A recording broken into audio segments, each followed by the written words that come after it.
National Democratic Congress in Asawasi in Ashanti agreed to peace before, during, and after the December polls. A hot meal a day for final year JHS students and staff effective today, 24th August 2020. And in Hong Kong, a case of reinfection of COVID-19 with clearly different symptoms. Hello, you're live on GBC News. It's time for news. Good evening. I am Siyoko Kwakutre. And my name is Evans Champo. My language interpretation is Jonathan Intim Dako. Now the news in detail. The New Patriotic Party NPP and the National Democratic Congress NDC have agreed to ensure peace before, during and after the December 7 general election in the Asawasi constituency in the Ashanti region. The two major political parties signed a memorandum of understanding to this effect. Prior to this, the two held a meeting with the National Peace Council Mediation Committee and opinion leaders of Asawasi and their constituency executives on the need to restore peace with regard to the incident that occurred during the recent voter ID registration in the Asawasi constituency. Explaining the purpose of the meeting, the chairman of the National Peace Council Mediation Committee, Reverend Professor Emmanuel Asante, said justice is very crucial and therefore the need to ensure peace by settling any misunderstanding that transpired during the voter ID registration. The Asawasi constituency in the Ashanti region has been identified as one of the hotspots in the region during election-related activities, an example being the misunderstanding over the eligibility and identity of a female applicant at Asokore Mampong during the Ghana card registration in June this year, which resulted in a free-for-all confrontation. Similarly, some persons pulled out guns during the recently held mass voters registration exercise when a man claiming to be a national security operative threatened to shoot a uniformed policeman who was found at one of the registration centers. In the view of the National Peace Council, such incidents can degenerate into bloodshed if not averted. The Peace Council therefore encouraged the dominant political parties, often at the center of such disturbances, the NPP and the NDC, on how to prevent violence ahead of the December 7 general elections.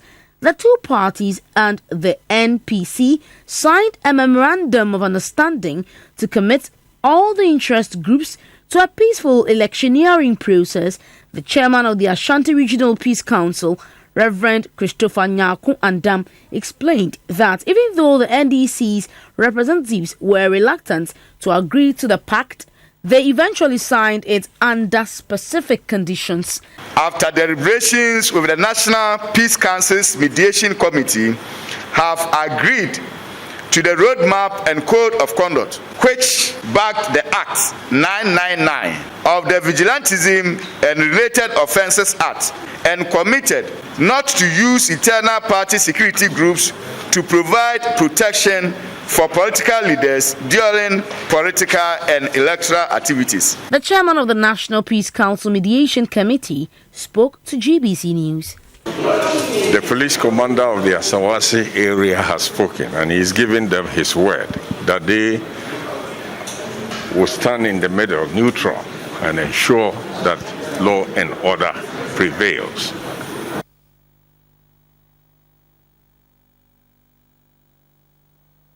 Effective today, Monday, August 24, 2020, the government's promised daily hot meal for final year JHS students and their teachers kicks in.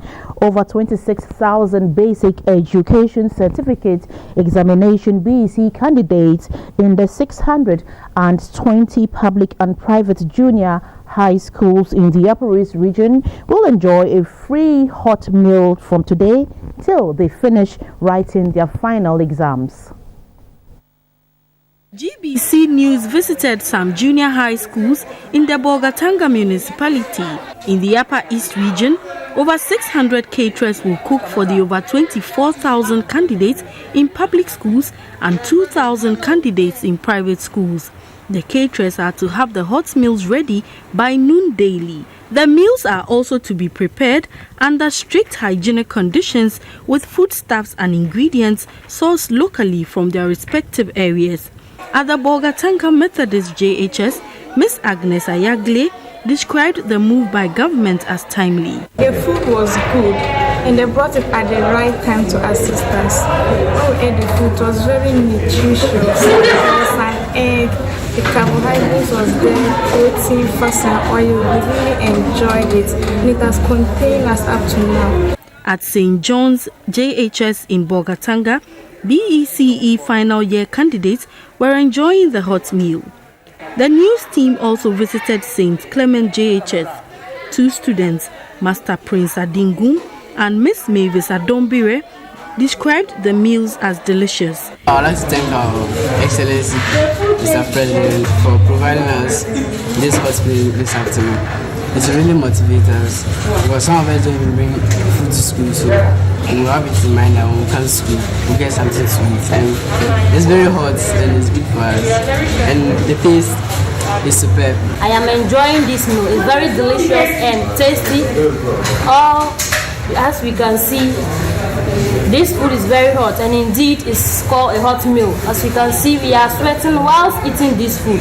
Indeed, it's a hot meal and we thank our president very much for this hot meal and we would like to eat more next time. In an interview with GBC News, the Upper East Regional Coordinator of the Ghana School Feeding Program, Madam Georgina Ayamba, said her outfit will ensure the exercise is carried out successfully. As we can see today, on my monitoring visions that you followed me around, you can see that the children are happy, they are enjoying this hot meal.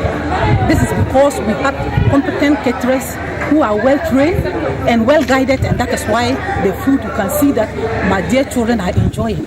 Under the intervention, the BECE candidates will be served a hot meal daily till the end of their final exams. Now to the Central Region, where our regional team reports from Infansipim Basic School in Cape Coast that both teachers and pupils were indeed given a hot meal. Our team arrived at the Infansipim Basic School at about 1 p.m. The pupils had finished writing their English paper, which is the first mock paper, and waiting to write the next paper, which is CRS. They had all been given a hot meal as directed. They said they were served jollof rice and eggs and were grateful to the government. The headmaster, Mr. Isaac Ankuma, confirmed this.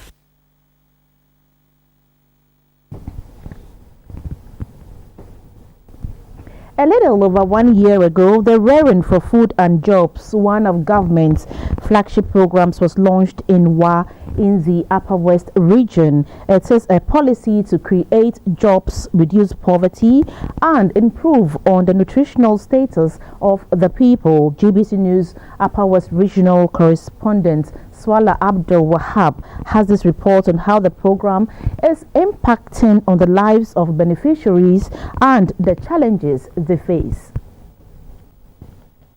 Particularly happy that this initiative is being outlawed in the Upper West region. Accordingly, I declare the Raring for Food and Jobs campaign duly launched.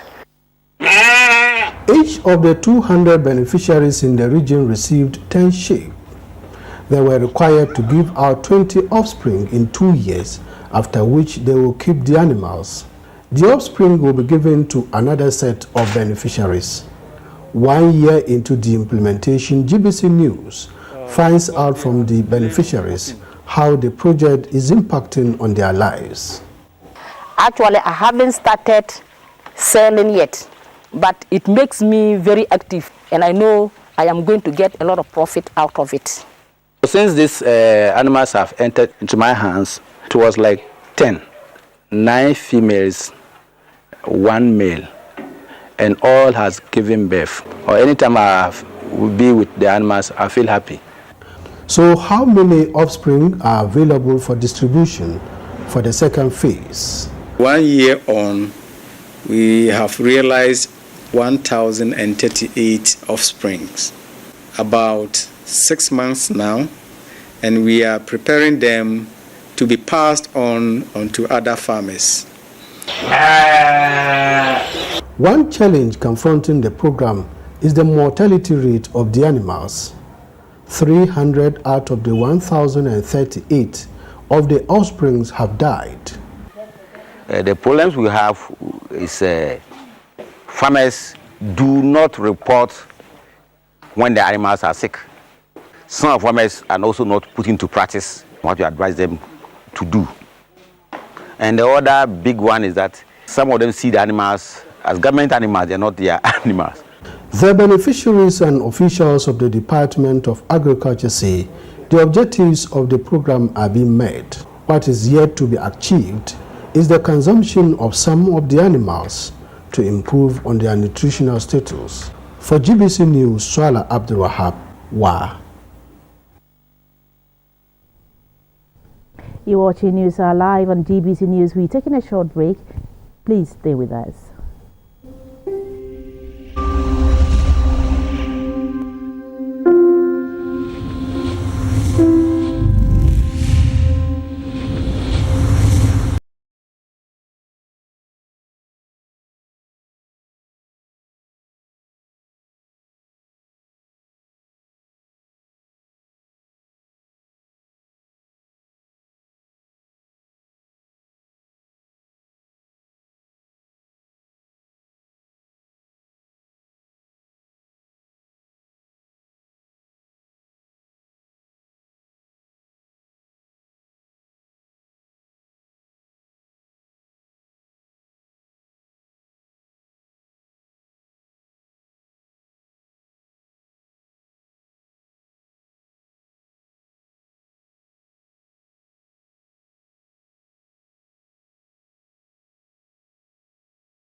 Government's Infrastructure for Poverty Eradication Program, IPEP, has created at least 15,000 jobs in the north of Ghana under the auspices of the Northern Development Authority, NDA.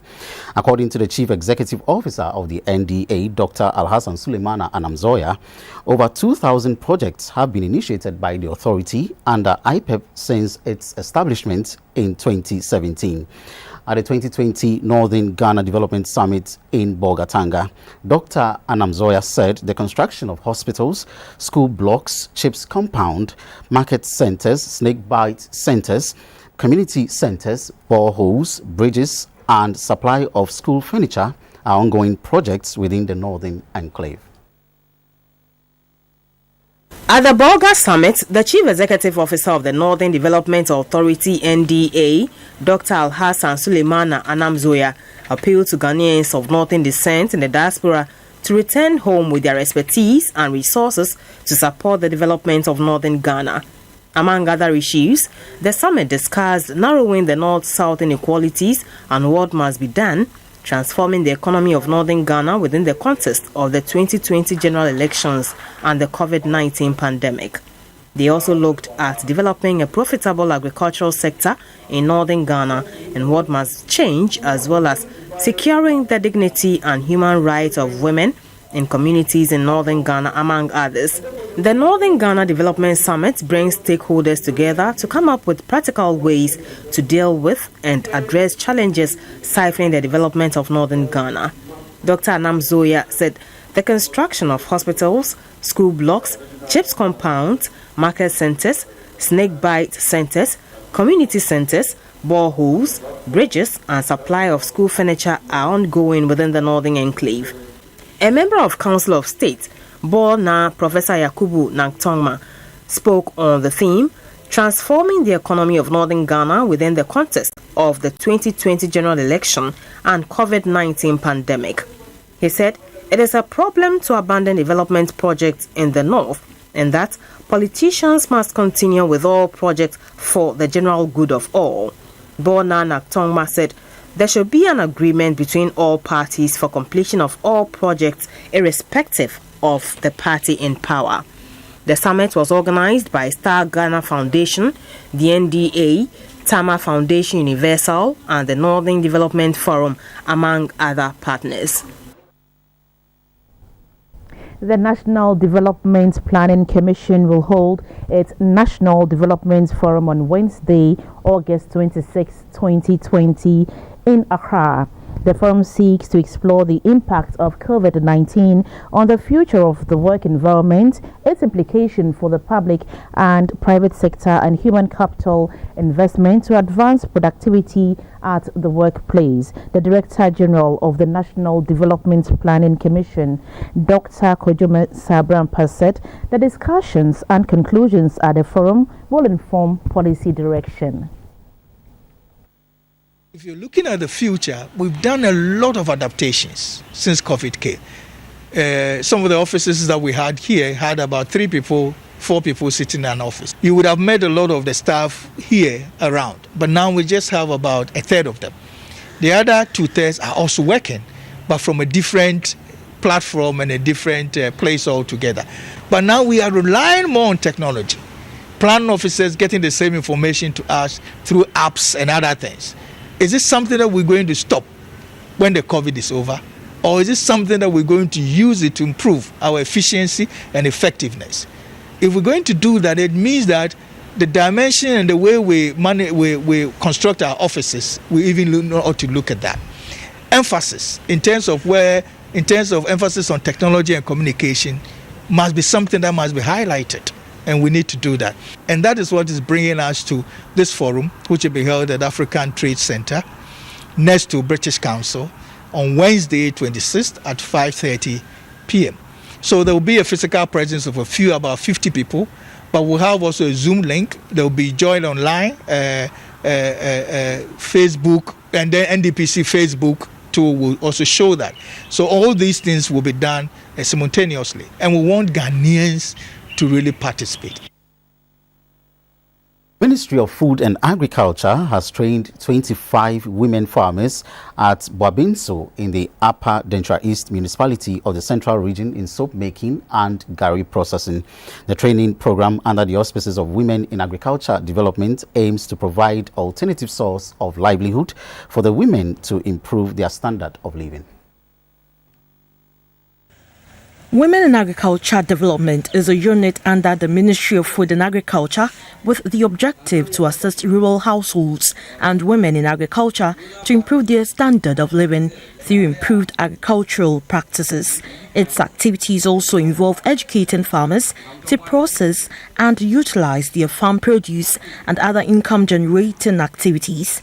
At Boabinso in the Upper Dentra East municipality of the Central Region, the training program focused on modernizing agriculture. The women were also trained in dry season farming, gari processing, and soap making.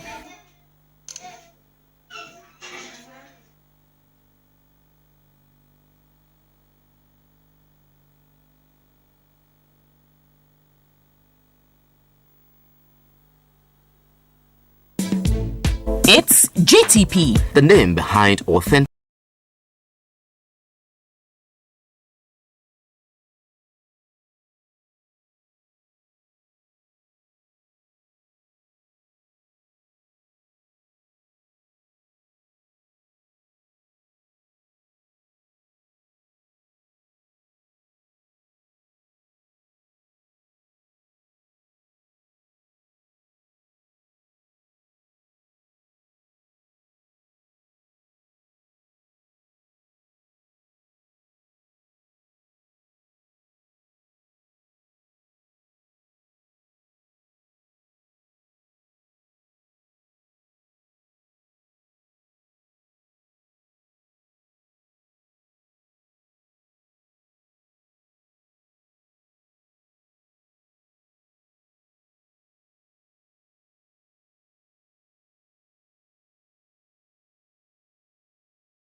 Good to have you join us for the business segment of News Hour live on GBC News. Good evening and welcome. I am Dorothy Ajimai. Globally, royalty financing in the gold industry has become a substantial source of capital, yet Africa has a small market share despite contributing an estimated 20% of global gold production. But this is likely to change in view of latest trends. African governments, including Ghana, are seeing royalties as the ideal revenue stream, and royalties are becoming more of an acceptable form of financing. Earlier, we spoke to an economist, Nyako Esiama. All around the globe, we have a lot of examples of this nature. In Latin America, you realize that countries like Chile, Mexico, countries like Argentina, Dominican Republic, they have all done things of this particular nature. I see it as a very innovative approach of having to just have what I call smart financing. Okay. In the 21st century, it is not about you having to be able to just get finance. It's having to have it at a very reduced rate, making sure that it will not hit your desktop. Okay. At the moment, Ghana is looking for innovative ways to be able to just have what I call free fiscal space or budget rigidities. Here we are having to do a budget deficit of in excess of 11%. And if we are going to have things that will not hit our debt stock, innovatives like a JAPA will be something that is worth exploring. So a JAPA is being set up at that kind of instrument where it will take Ghana's mineral royalties part of it and invest it such that it is going to be listed on the stock exchange, Ghana Stock Exchange, that of London Stock Exchange as well. Usually the way in which things like this are structured in such a way that they are supposed to be in the places of like offshore where the conditions are very favorable. That is why you are seeing that a Japan is just going to do something of that particular nature. We realize that when we discovered the oil, the government put up what we call the Petroleum Revenue Management Act. We don't have anything of that nature when it comes to our mineral royalties. So what the Japan is seeking to do is to come close how we can be able to manage our mineral royalties. A chartered economist, Dr. Ebenezer Ashley, has described the proposed transport sector recapitalization, which aims at providing a platform for commercial transport owners to exchange their road vehicles with new ones with government guarantee as a step in the right direction. But on the rental assistance scheme announced by the NPP at its manifesto launch at Cape Coast, Dr. Ashley called for the construction of more law housing project in addition to the rental assistance. It's a refreshing news. This has been taking place for some time now, but what it brings up to the table has to do with the increase in the number of vehicle ownership in the country. It would also ensure that we have more recent or new vehicles in the system than rickety or vehicles that are not roadworthy in the system. And as we speak, there are some banks that are able to provide small vehicles for drivers to operate and then pay as they use it. There are some private individuals who also buy the vehicles, give out to some drivers, they pay over the period and then they assume ownership of the vehicle. And so this is the first time we have it at the national level to ensure that it works out effectively. This system has been in place for some time now, especially with regards to the advance payment on behalf of tenants. Exactly. The banks and some private institutions have been doing this for some time now. If you look at most of these apartments that are in the system, there are instances where payments are made on behalf of employees by the organizations, and then the deductions are made at source from their salaries. And so this system has been in place. And I must admit that it is quite obvious that most of the people in government have been in the private sector for some time and are therefore aware of the existence of this system. And this is the perfect opportunity to ensure it assumes a national dynamic. The Director General of the State Interest and Governance Authority, SIGA, Mr. Stephen Asamoah Boateng, says 7 state-owned enterprises SOEs, including the Ghana Airports Company Limited, which are facing some form of financial distress as a result of the economic and social consequences of the COVID-19 pandemic, will be saved by government. Mr. Samabuatin tells Business News that the move is to cushion the SOEs to get back on their feet. He said SIGA is working closely with the Ministry of Finance to take steps to commence SOEs rescue proceedings. When the COVID started, we did what we call the impact assessment quickly, well before it hit everybody. And the president was very proactive when he asked us to put together programs and revise our plans and the budget. Because indeed, if you stick to the same budget, it's not going to work. Or the revenue is not coming, so how do you pay for it? And then your strategic plan must change or modified. And so we did that, and that has helped us to contain the situation. But we also noticed there are some of them bleeding, like the MMT, like Ghana Airports Company. We even had JIMPA, where students were not paying because they were not there. And so the minister has been working with us, with some of the banks, to help find some facility for them. We're looking at somehow of not only, I know people talk about payroll because that's where the crisis is, how to pay people who need to be paid. But we also look at bailouts, something that they might pay back at some point, but with a very soft package in terms of interest rates. So that, yes, government has given us, right now, our 7 SOEs, but it may go beyond that. Ghana Post, for instance, also struggle because of the closure of the borders. So we are constantly reviewing who needs support, and then myself and the Minister of Finance work on it, and then it gets to cabinet, and they agree. You're still watching the business segment of News Hour live on GBC News. 4 equities registered price changes, with EcoBank share price increasing by 0.03 pesos to close at 6.78 pesos.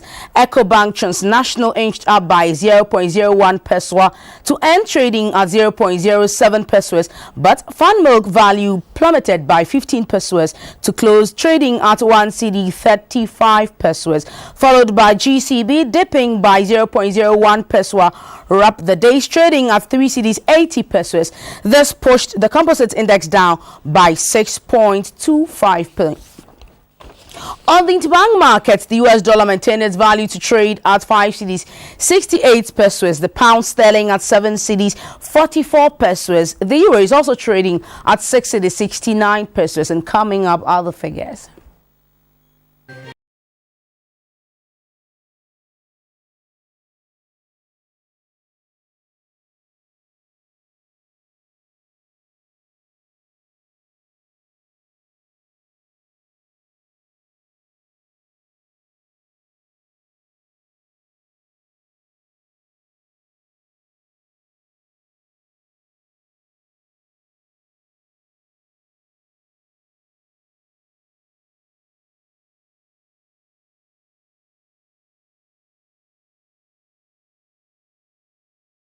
Barrel.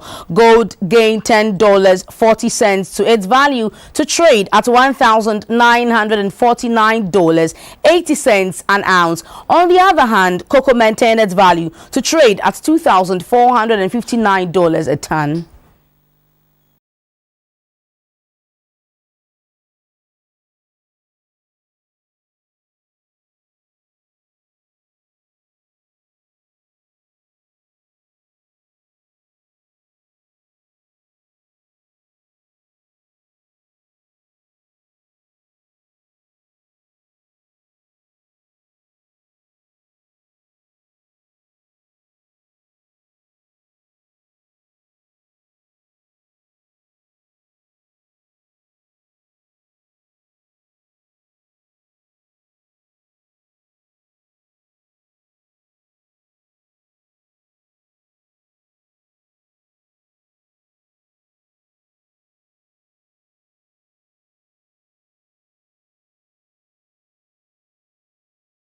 Segments. Beatrice Synergy standing by with the energy segments. Please do stay.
Headlines in the energy sector. My name is Beatrice Senaju. The Executive Secretary of the Chamber of Petroleum Consumers Ghana, COPEC, Mr. Duncan Amoah, says drivers must demand for the 10-liter can to measure fuel purchased at fuel stations when they feel cheated at the pump. The 10-liter can is a standard fuel measuring tool distributed by the Ghana Standards Authority to help ensure value for money at the pumps. Mr. Amoah says the 10-liter can is expected to be at the forecourt of the station to serve customers and not supposed to be hidden in the fuel station manager's office, as explained by some service providers.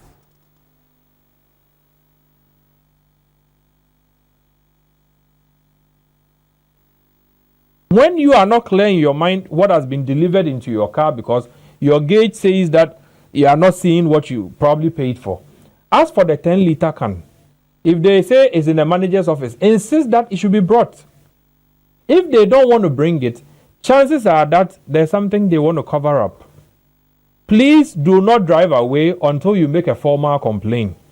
If you can get through to the NPA, they should be able to assist. If you get through to the Standards Authority, they should be able to move in there. If you get through to us, be rest assured we'll follow it to the latter. Because if they cheat you, the next day they will cheat me. They will cheat everybody else in the country. So some of these few stations or outlets that may have these challenges, it inures to their benefit when they effect the corrections so that their customers are satisfied.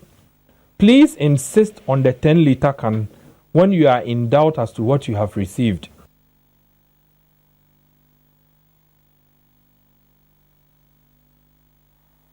And now the new Patriotic Party MPP says its priority for the next 4 years in the energy sector will be to increase efficiency and ensure value for money for all activities in the sector. In its 2020 manifesto, the party stated that it will ensure the provision of reliable and affordable power generation and distribution. It will also work on the development of the oil and gas sector as well as renewable sources. At the party's manifesto launch in the Central Region, Vice President Dr. Mahmoud Baumia said the act of stealing electricity through illegal connections would end if Ghanaians retain the MPP in power for another term.